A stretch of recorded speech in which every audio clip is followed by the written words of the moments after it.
En una clínica del municipio de Tijuana, llega una paciente con dificultad para respirar, que fue llevada a urgencias para ser atendida. Buenas tardes, Daniela. Soy la doctora Roxy.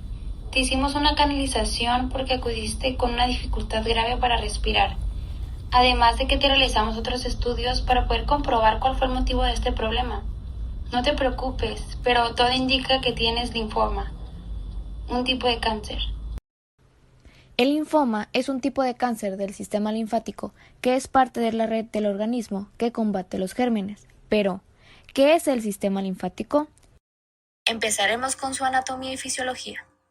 El sistema linfático es una parte vital del sistema inmunológico. Incluye órganos como el timo, la médula ósea, el vaso, las amígdalas, el apéndice y las placas de Peyet del intestino delgado, que producen y procesan glóbulos blancos especializados que combaten las infecciones y el cáncer.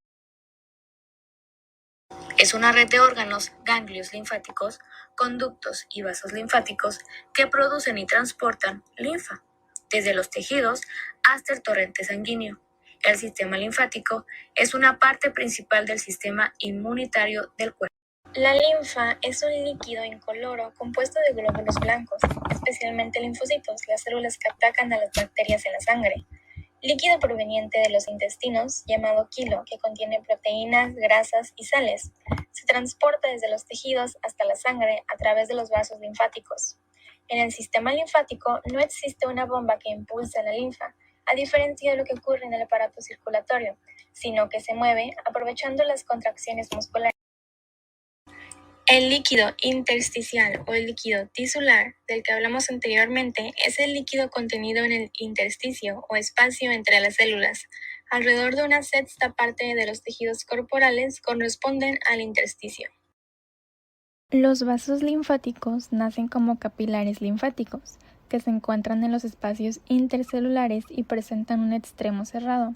Así como los capilares sanguíneos convergen para formar las vénulas y luego las venas, los capilares linfáticos se unen para formar vasos linfáticos más grandes, cuya estructura se asemeja a la de las venas pequeñas, aunque con paredes más delgadas y mayor cantidad de válvulas.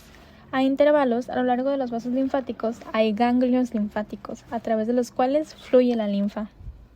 Nodos linfáticos son masas de tejido linfático de volumen variable que reciben vasos linfáticos aferentes y están drenados por uno o varios vasos eferentes.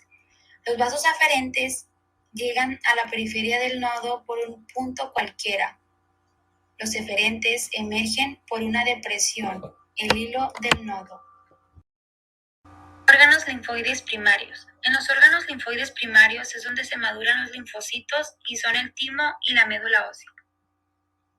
Son aquellos en los que los linfocitos se originan y maduran a través del mecanismo de linfopoiesis.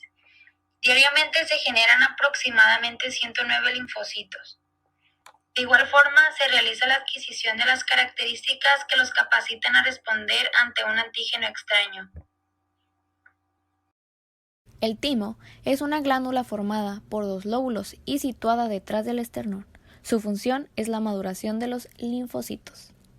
La médula ósea es el tejido donde se fabrican las células de la sangre, glóbulos rojos, glóbulos blancos y plaquetas. Se encuentran en el interior de los huesos y es donde maduran los linfocitos B. Órganos linfoides secundarios.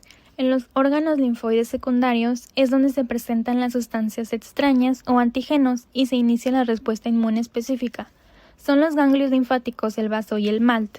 Son estructuras especializadas en la recolección de antígenos de distintos compartimentos anatómicos. En ellos se lleva a cabo la activación de los linfocitos maduros, a través de la presentación o el contacto con el antígeno, lo que da inicio a la respuesta inmune específica, con la consiguiente proliferación clonal y la generación de células de memoria.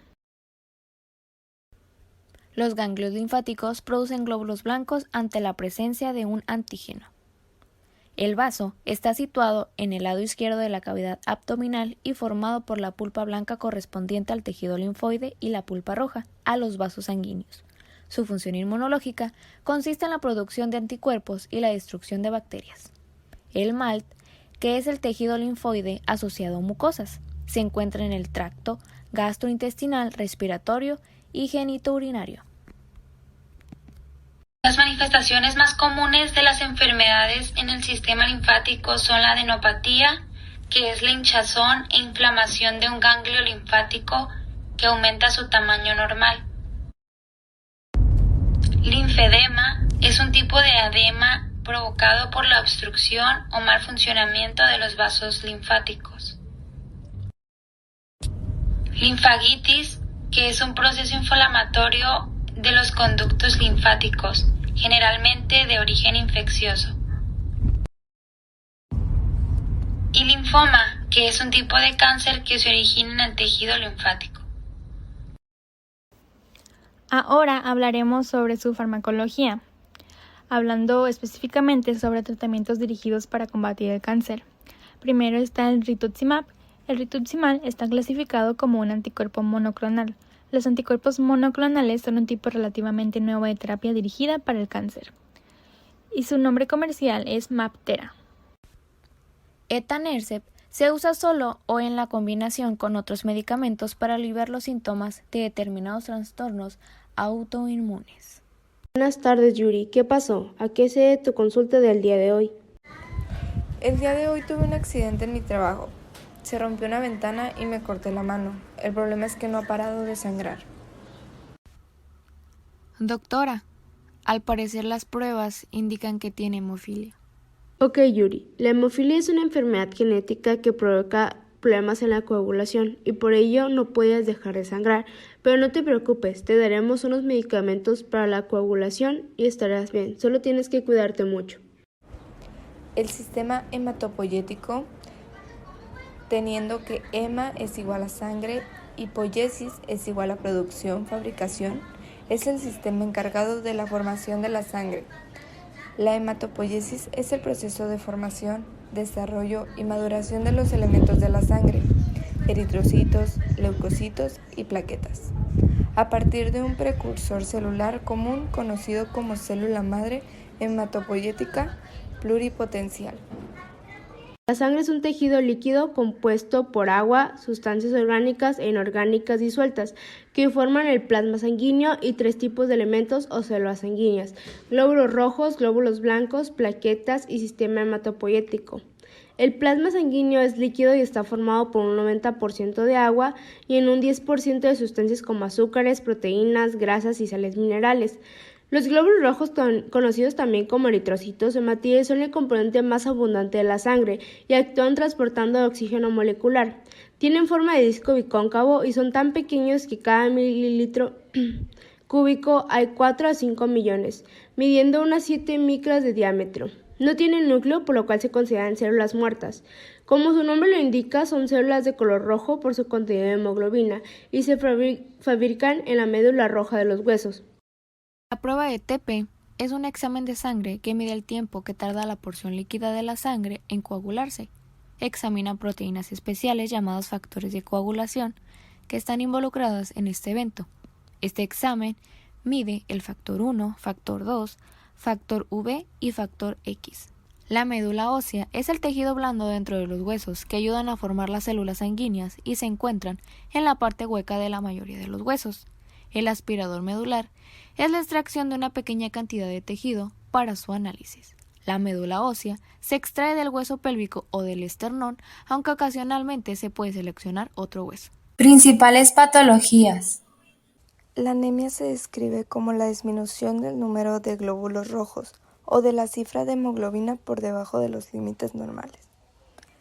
El tamaño de los glóbulos rojos viene determinado por un parámetro analítico llamado volumen corpuscular medio, con las siglas VCM. Una hemorragia aguda es una situación que provoca una pérdida de la sangre. Esta puede ser interna o externa a través de una ruptura de la piel. Es aquella que tiene un comienzo súbito y es severa. Puede ir desde un simple sangrado nasal hasta aquellas provocadas por traumas. Trombocitopenia es cualquier trastorno en el cual hay una cantidad anormalmente baja de plaquetas que son parte de la sangre que ayudan a coagularla. Esta afección algunas veces se asocia con el sangrado normal. Neutrocitopenia es un trastorno de conteo de neutrófilos. La fisiopatología, de hecho, está ligada a múltiples padecimientos de tipo sanguíneo.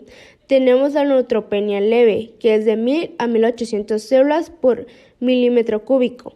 Tenemos la neutropenia moderada, que es de 500 a 1000 células por milímetro cúbico.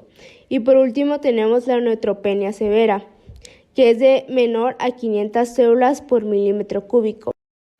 La exonoparina se usa para prevenir el desarrollo de coágulos en las piernas en aquellos pacientes que están en reposo o que han sido sometidos a un reemplazo de caderas, de rodillas o que han tenido cirugías en el estómago.